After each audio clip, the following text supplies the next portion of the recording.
நேயர்களே, இப்போது நீங்கள் பார்க்க போவது பயணிகளால் நிரம்பு வழியும் ரயில்தான். ரயில் என்ஜின் தொடங்கி பெட்டிகளின் மேற்கூரையிலும் ஜன்னல்களிலும் தொற்றிக்கொண்டு ஆபத்தை பற்றி கவலை கொள்ளாமல் பயணிக்கும் இந்த பயணம் தேவையா? வட மாநில ரயில்களில் எப்போதும் ரயில்களில் கூட்டம் நிரம்பி வழியும். முன்பதிவு பெட்டி என்றாலும் பதிவு செய்தவர்கள் எந்த உரிமையையும் கோர முடியாது.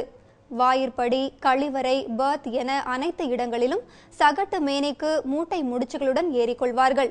மூச்சு விடக்கூட இடம் இருக்காது என்பது நிதர்சனமான உண்மை. இது ஏதோ பண்டிகை முகூர்த்த நாட்களில் மட்டுமே நடைபெறுவதாக நினைக்க வேண்டாம். வட மாநில ரயில்கள், குறிப்பாக பீகார், மேற்கு வங்காளம், அசாம் மாநிலங்களுக்கு செல்லும் ரயில்களின் மேற்கூரைகள், இன்ஜின் என அனைத்து பகுதிகளிலும் மக்கள் தொற்றிக்கொண்டு ஆபத்தை உணராமல் செல்வார்கள். ஆண்களுக்கு இணையாக பெண்களும் கைக்குழந்தைகளுடன் இவ்வாறு பயணிப்பதுதான் வேதனை அளிக்கிறது.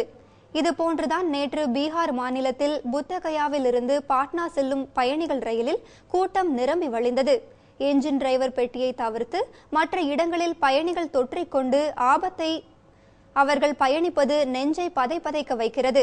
படிக்கட்டு பயணம் பரலோக பயணம் என்று நம்மூர் பேருந்துகளில் எழுதி வைக்கப்பட்டிருக்கும். இது போன்ற எச்சரிக்கை வாசகங்கள் வட மாநில ரயில்களில் கிடையாதோ என்றுதான் எண்ண தோன்றுகிறது. நீங்களும் அந்த காட்சிகளை இப்போது பாருங்கள்.